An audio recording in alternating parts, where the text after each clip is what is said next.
Everyone's working remote in different countries.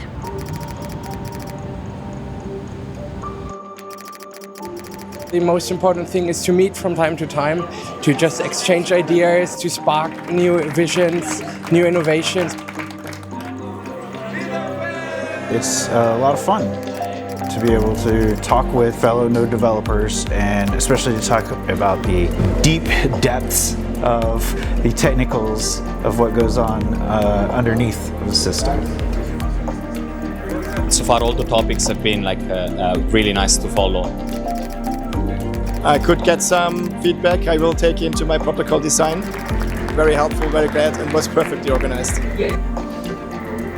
It's good for meeting new faces, hearing and testing stories. Así que descubrí Cardano porque venía con este mindset de seguridad, un poco de proceso, y me encantó eso que tenía Cardano.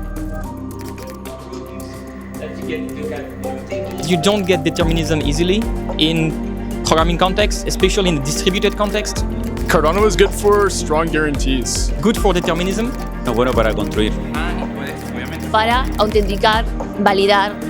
Cardano is really good for global anchor of trust.